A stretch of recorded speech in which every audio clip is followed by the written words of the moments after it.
ओम नमः शिवाय। तो किसी ने मुझसे पूछा है कि ओशो के बारे में आपका क्या राय है? क्योंकि ओशो जो है वो तो सेक्स गुरु है। और मैंने सुना है कि आपने कहा था, आपने ओशो को बहुत सुना है। देखिए, ओशो कोई सेक्स गुरु नहीं है।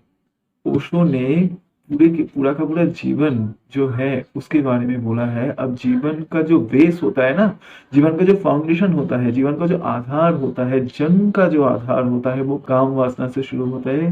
काम वासना को हमारा समाज जो है वो विकृत करके दिखाता है। क्या होता है, पहले जो है कि आप जहाँ पे बड़े हुए हैं ना, आप इस समाज में बड़े हुए जहाँ पे आपको सिर्फ यही सिखाया गया कि काम वासना गलत है, गलत है, गलत है। अब चित्त का एक खेल समझिए। आपको ये समझाया गया है कि काम वासना गलत है और वही आपका चित्त उसके इर्द गिर्द घूम रहा है। क्योंकि क्या होता है, अगर मैं आपसे सपोज ये कहूँ कि अभी आप बंदर के बारे में मत सोचना, तो आप देखोगे कि आपका चित्त बंदर के आसपास ही घूमेगा, मतलब बंदर को ही इमेजिन करेगा। आपके मन में बंदर का जो छवि है वो आ जाएगा। ये हमें काम वासना में फंसना नहीं है, हमें उससे बाहर जाना है।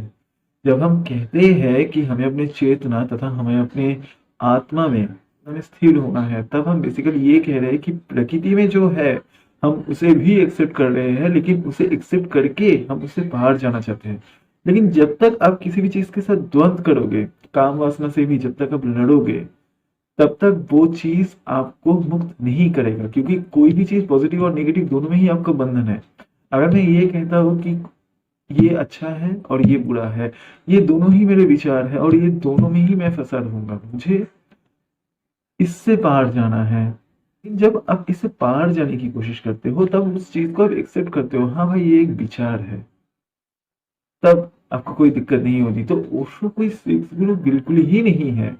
ओशो ने जीवन के पूरा का पूरा जीवन के ऊपर उन्होंने बोला है।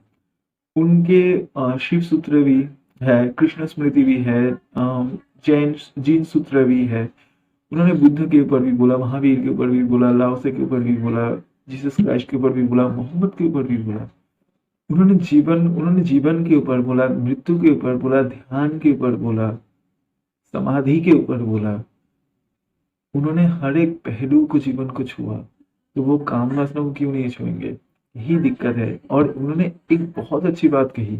ओशो का पूरा जो सिद्धांत, उसने काम वासना के ऊपर जो संभोग से समाधि, जहाँ पे उन्होंने ये किताब लिखा कि संभोग से समाधि तक, अगर आप ध्यान से संभोग से समाधि देखोगे तो आपको समझ में आएगा कि ये जो पूरा का पूरा अम, ओशो का ये जो किताब है, ये विज्ञान भैरव तंत्र और काश्मीरी शैविज्म इसके ऊपर आधारित है। जहाँ पे विज्ञान भैरव तंत्र वो किताब है जहाँ पे शिव पार्वती को 112 ध्यान की विधियां देती है।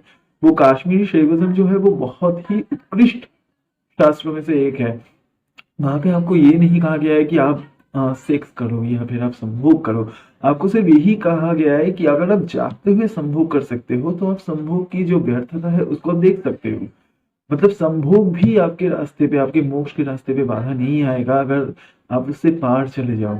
अगर आप ध्यान पूर्वक, अगर आप होश के साथ उस चीज को करने में सक्षम हुए तो फिर से वही बचेगा, आप नहीं। यहाँ पे क्या हो रहा है, यहाँ पे आप उस चीज में रस ले रहे हैं। रस कौन लेता है? रस अहम लेता है। रस आत्मा नहीं लेती। और जब तक अहम रहेगा तब तक दुख होगा। लेकिन जब उस क्रिया को करते करते भी आप में ध्यान घटेगा, आप उस चीज से पार हो जाओगे। तो इसीलिए उन्होंने संभोग से समाधि ये पूरी की पूरी बात कही कि अगर आप जागते हुए भी भोग सकते हो तो आप देख पाओगे कि भोग की व्यर्थता क्या है। और अगर आप ओशो को पूरी तरीके से समझना चाहते हैं तो कृपया उनके सारे प्रवचन को सुनिए। क्या है ना, कभी किसी एक पहलू को देखकर हम उसके बारे में अंदाजा लगा लेते हैं। ऐसा नहीं करना चाहिए। हमें दो पहलू को देखना चाहिए कि एक्चुअल में क्या हुआ है। सिर्फ एक ही वीडियो देखकर या एक ही विषय के ऊपर ओशो का प्रवचन, मैक्सिमम लोग ही ओशो का प्रवचन सुनते हैं और उन्होंने ओशो को सेक्स गुरु बना दिया है। ऐसा नहीं है। उन्होंने सिर्फ इतना ही कहा कि सेक्स भी आपके जागने का एक माध्यम हो सकता है।